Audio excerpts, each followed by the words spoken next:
Hello friends, कैसे हो आप सब। उम्मीद करती हूँ कि आप सब लोग बहुत अच्छे होंगे। अन्नपूर्णा दिव्य चैनल में एक बार फिर से मैं दिव्या आप लोग का बहुत बहुत स्वागत करती हूँ।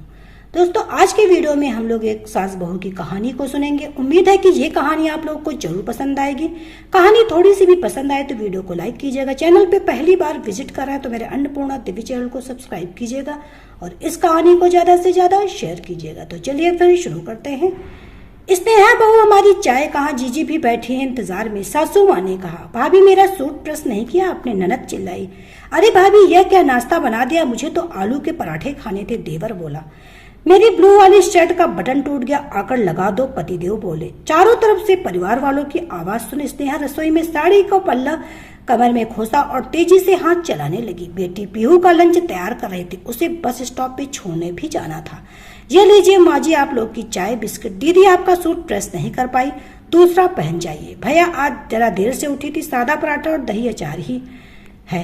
और सौरभ जी बटन बाद में मैं लगा दूंगी, अभी अलमारी से आप दूसरी शर्ट उठाकर पहन लीजिए। कहते हुए स्कूल बैग बॉटल डिग्गी में रख पीहू को बस स्टॉप छोड़ने निकली।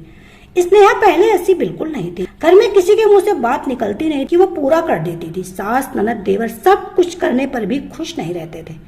बहुत सोचने पर उसे समझ में आया कि वह सबके लिए कितना भी कर ले पर किसी को उसके काम की कोई कदर नहीं। इसलिए वह सबकी फिक्र छोड़ अपने बारे में सोचने लगी। सबसे प्यार करने के साथ खुद से भी प्यार करने लगी। जहाँ पहले दिन भर के कामों में लगी रहती थी, अब अपनी बेटी पेहू के साथ कुछ वक्त भी अपने लिए निकालने लगी। देखा जीजी ऐसी हवा की रफ्तार से आती है, तूफान में मिलकर चली जाती है, न किसी की सुनती है न किसी का ध्यान रखती। हमें तो बहुत ही खराब बहू मिली है। सास विमला जी हाथ नचाते हुए अपनी ननद अनीता से बोली, जो 2 दिन पहले अपनी भाभी से मिलने आई हुई है। हाँ अनीता बुआ, भाभी तो कोई काम कर ही नहीं पाती। एक सूट प्रेस करने को बोला था, इतना भी नहीं होता। देवर गौरव भी कहाँ पीछे रहने वाला था, वह भी ठुनकते हुए बोला, पहले तो हमारी फरमाइश पे सब कुछ बना दिया करती थी, मगर अब घर में घास फूस सा खाना मिलता है। मुझे तो समझ में नहीं आता घर में रहकर आखिर यह करती क्या है। पति सौरभ भुनभुनाते हुए, पहले तो मेरा सामान हाथों में दे देती, अब कहती खुद ढूंढ लो। ऐसी पत्नी होती भला, मैं तो तंग आ गया हूँ। और शाम होते ही दुनिया भर के दर्द मर्ज जाग जाते हैं मैडम के अंदर। सर दर्द, कमर दर्द, कभी पैर दर्द, कभी खुश नजर नहीं आती। ऐसी शकल बनाकर रखती घर में जैसे जेल खाने में कैद हो। काहे का जेल खाना बेटा, तूने तो उसे स्कूटी दिला रखी, हवाई जहाज कभी भी उठाकर घूमने निकल जाती महारानी। आजकल तो घर के कामों में मन नहीं लगता मैडम का। पीहू का नाम लेकर स्कूल बाजार के चक्कर काटती हैं। सब लोग इतनी जोर जोर से शिकायतें कर रहे थे कि दरवाजे पर पहुंची स्नेहा ने सब सुन लिया। एक हाथ में फल सब्जी का थैला और दूसरे हाथ में किराने का सामान का बोझ। खड़ी स्नेहा तेज कदमों से रसोई की तरफ जाते समय सोचने लगी, आज खुलकर सबसे कह दूं, आप लोग को जो भी बोलना मेरे सामने बोल दीजिए। ये पीठ पीछे इतनी बुराई करने से क्या हासिल होता। आखिर मैं भी तो सुनी मटर गश्ती करके लौटी हूँ मैं। मगर उसके माता पिता के दिए संस्कारों से हमेशा रोक दिया करते हैं, बेटा ससुराल में व्यवस्थित करने के लिए समय लगता है। मगर कितना समय। एक सवाल उसके जेहन में खड़ा रहता जिसका जवाब किसी के पास न था। उसे देखते ही हाल में चुप्पी छा गई। सभी लोग अपने अपने कामों में व्यस्त हो गए। आखिर उनका तो ये रोज का ही था। स्नेहा की बुराई भलाई न कर ले तब तक सबका खाना कहाँ हजम होता है। 6 साल पहले जब स्नेहा घर में बहू बनकर आई थी, बहुत समझदार और खुश मिजाज लड़की थी। शादी के बाद भी नौकरी पर जाती, मगर 4 महीने बाद सौरभ बोला, क्यों न पहले तुम घर में सबको अच्छे से जान पहचान लो। मेरे भाई बहन भी अभी छोटे हैं, माँ से अब काम नहीं बनते। तुम्हारे ऑफिस की भाग दौड़ में घर में काम अधूरे छूट जाते हैं, कोई खुश नहीं रहता। कुछ दिन ब्रेक लेकर देख लो। वो ब्रेक आज 6 साल भी खत्म नहीं हुआ, क्योंकि व्यस्तता बढ़ती ही चली गई। एक के बाद एक जिम्मेदारियां उस पर थोप दी गई। घर के सदस्य आराम फरमाने लगे और वह अकेली घर के सारे काम संभालने लगी। फिर पीहू के बाद तो कैरियर पर फुल स्टॉप लग गया। देखा जीजी कैसे काम से जू चुराती, जब तक 4 बार आवाज न लगाओ सुनती नहीं। अरे भाई, ससुराल में तो ससुराल की तरह ही रहा जाता है। क्या हो गया जो ननद देवर 2-4 काम कर दिया और पति का काम तो पत्नी को ही देखना पड़ता है। सास की सेवा तो बहू का फर्ज होता है, इसमें कौन सी नई बात है। हमने भी तो किया है अपने जमाने में। अब इनकी बारी आई तो काम चोरी करने लगी। भाभी अगर आपको बुरा ना लगे तो आपसे एक बात कहूँ, स्नेहा कुछ गलत नहीं कर रही। आपने भी तो उस पर पूरे घर की जिम्मेदारी डाल रखी। आप रसोई में जाती नहीं, नीता खुद से अपना कोई काम करती नहीं, कॉलेज जाकर बड़ा एहसान करती है। गौरव, उसे तो शर्म आनी चाहिए, वो अपनी भाभी से किस तरीके से बात करता। उसे भी 6 साल हो गए हैं, घर में कब तक इन लोग की फरमाइश पूरी करेगी। कल को गौरव नीता की भी शादी होगी, अब इन्हें तरीके से रहना चाहिए, अपनी भाभी का थोड़ा हाथ बटाना चाहिए, ना कि सबके बीच में अपनी भाभी की बुराई भलाई करनी चाहिए। और एक बात, आज जो ये अपनी भाभी के बारे में ऐसे बोल रहे हैं, कल को जब इनकी बारी आएगी तो ऐसे गुल खिलाएंगे जिसका आपको अंदाजा भी नहीं होगा। रहने तो जीजी, मेरे दोनों बच्चे बहुत सीधे हैं। गौरव तो मेरा आज्ञाकारी पुत्र, उसकी बहू आएगी तो मेरी बहुत सेवा करेगी, मुझे पूरा यकीन है।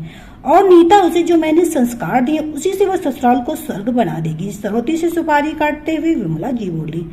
अपनी भाभी की बात सुनकर अनीता जी समझ गई, ऐसे ठसियल लोग किसी की परेशानी आसानी से नहीं समझते, इन्हें उदाहरण देकर ही समझाना पड़ेगा।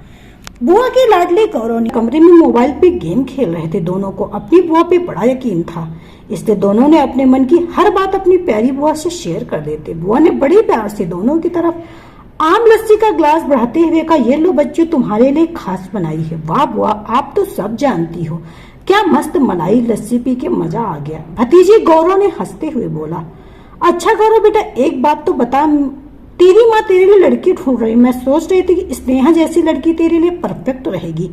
स्नेहा का नाम सुनते ही गौरव का मुंह बन गया। क्या बात करती है बुआ, भाभी जैसी कभी नहीं। माँ की डांट की चाबी से चलने वाली गुड़िया नहीं चाहिए, जो भैया तक का ढंग से ख्याल नहीं रख सकती, उनकी जरूरत है पूरी नहीं कर सकती, वह मेरी पसंद हो ही नहीं सकती। तो बबुआ, तुझे कैसी लड़की चाहिए? मुझे तो एकदम स्मार्ट होगी, जहाँ मैं जाऊँ मेरे साथ रेडी होकर जाए, साड़ी वाड़ी में लिपटी ना रहे, वेस्टर्न ड्रेस धड़ल्ले से पहने, जॉब करे, मेरे से कंधा मिलाकर अपने डिसीजन खुद ले सके, किसी की गलत बात चुप ना रहे, गलत के लिए खड़ी हो सके, you know bold and beautiful, यही गुण चाहिए मुझे, उसमें वही बनेगी मेरी दुल्हन।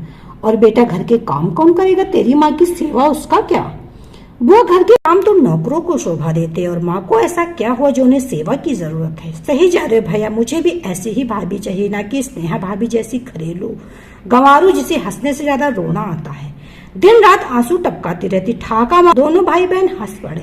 अरे बिटिया, तू गौरव की छोड़, कल को तेरे लिए भी एक लड़का ढूंढ दूंगी, अच्छे घर में तेरी शादी कर दूंगी, तू भाभी से 2-4 गुड़ ले ताकि ससुराल में सुख शांति बनी रहे। क्या बुआ, किससे टिप्स ले लूं? भाभी से?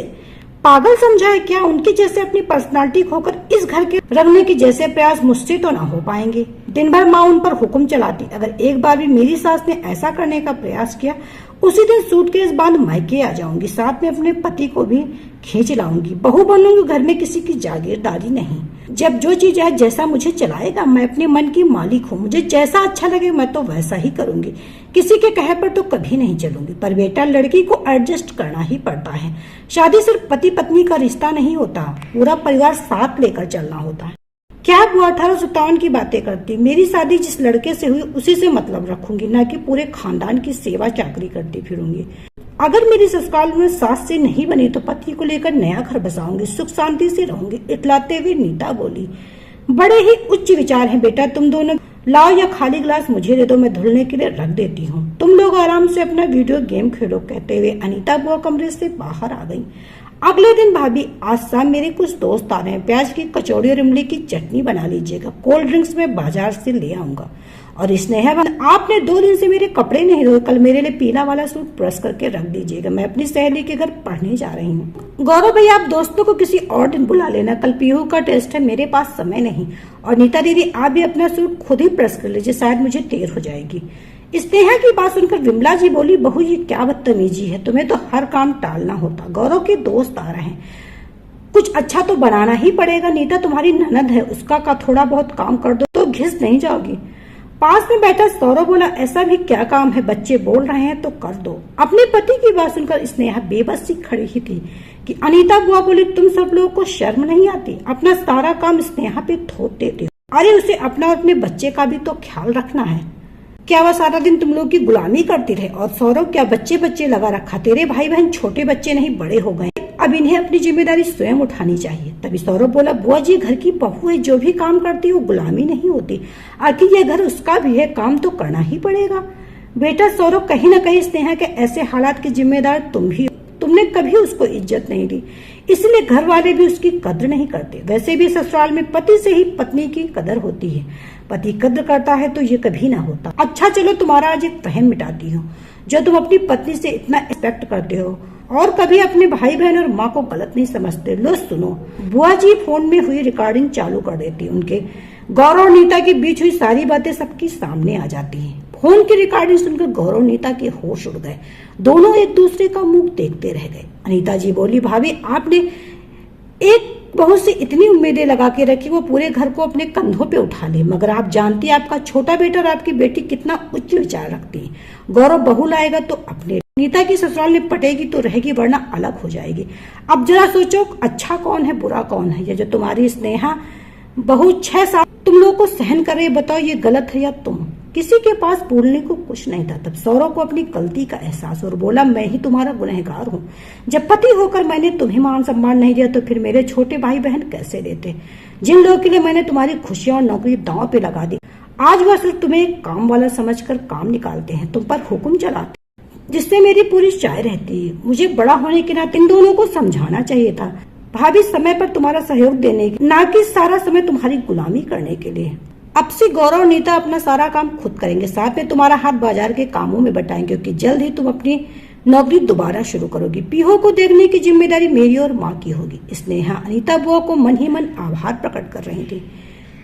तो दोस्तों ये कहानी आपको कैसी लगी हमें कमेंट करके जरूर बताइएगा। उम्मीद है कि जरूर पसंद आएगी। कहानी थोड़ी सी भी अच्छी लगे तो वीडियो को लाइक कीजिएगा। चैनल पे पहली बार विजिट कर रहे हैं तो मेरे अन्नपूर्णा दिव्य चैनल को सब्सक्राइब कीजिएगा और इस कहानी को ज्यादा से ज्यादा शेयर कीजिएगा। तो चलिए फिर मिलते हैं नई कहानी के साथ नए वीडियो में, तब तक के लिए bye bye. Subscribe now and press the bell icon. Never miss an update.